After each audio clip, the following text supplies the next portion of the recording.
पिछले 3 वर्षों में हमारी ट्रांसमिशन और डिस्ट्रीब्यूशन कैपेसिटी में काफी एक्मेंटेशन हुआ है। पहले की तुलना में बिजली भी हम ज्यादा देने लगे हैं लोगों को, लेकिन दूसरा सच ये भी है कि हमारा घाटा भी बढ़ गया है।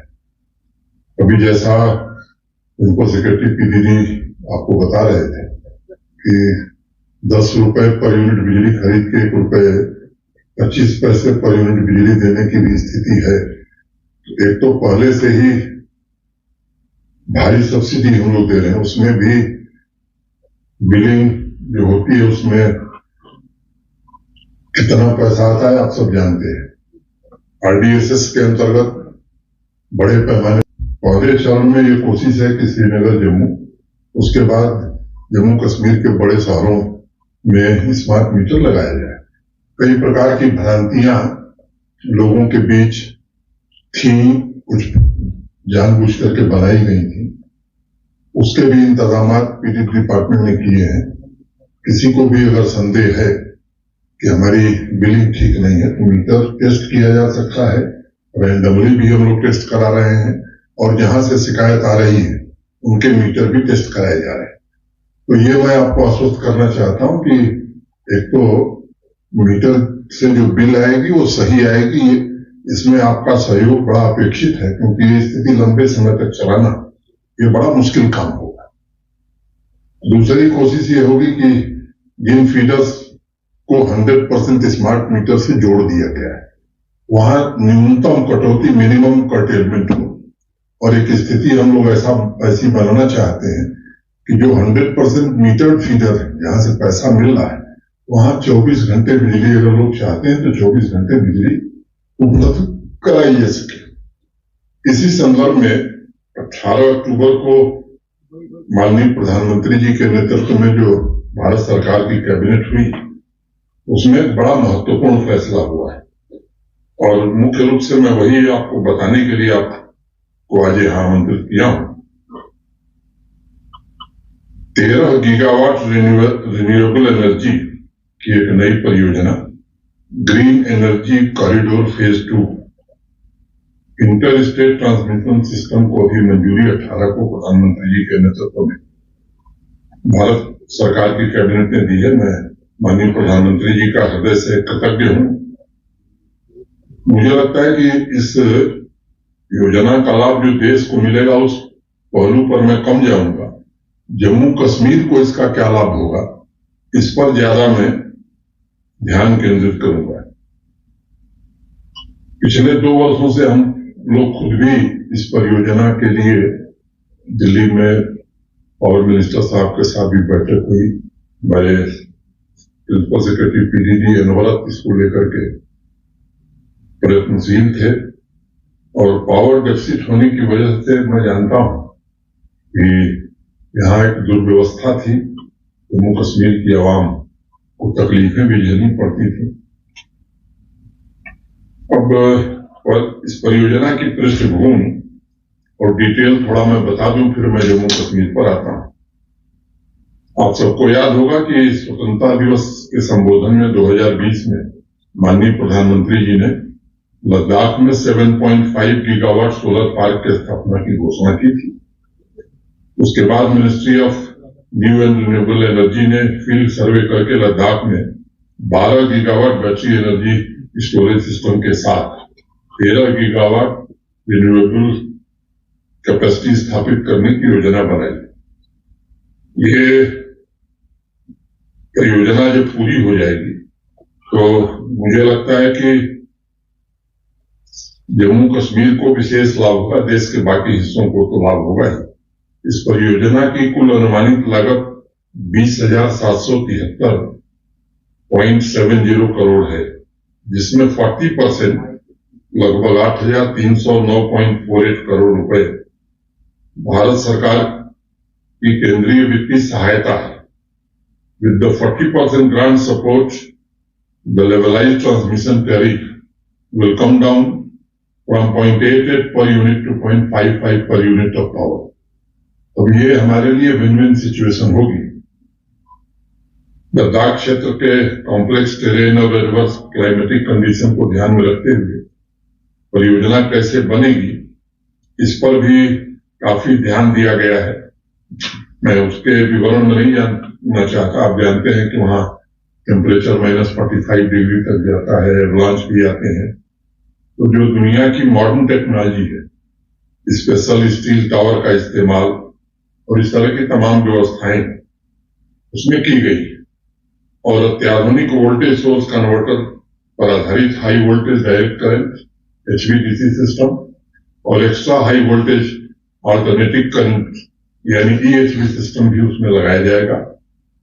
इससे राउंड द क्लॉक सप्लाई सुनिश्चित की जा सकेगी। एक नई ट्रांसमिशन लाइन बनेगी जो हिमाचल प्रदेश, पंजाब होकर के हरियाणा के कैथल तक जाएगी। जो दूसरा हमारी एक लाइन है जम्मू कश्मीर में, लेह अलुस्टेन श्रीनगर लाइन से भी इसे जोड़ा जाएगा। और ये जो हमारी existing 220 kV Leh Alusteng Srinagar transmission line है, उससे कश्मीर वैली को एक ऑल्टरनेटिव बिजली मिलने का संसाधन उपलब्ध होगा। आप में से अनेक लोगों को पता होगा कि अलुस्टेन जो है वो गांधरबल जिले में स्थित है। सर्दियों के दौरान जैसा भी हमारे राजेश प्रसाद जी ने बताया, हाइड्रो पावर का जनरेशन स्वाभाविक रूप से बहुत कम हो जाता है।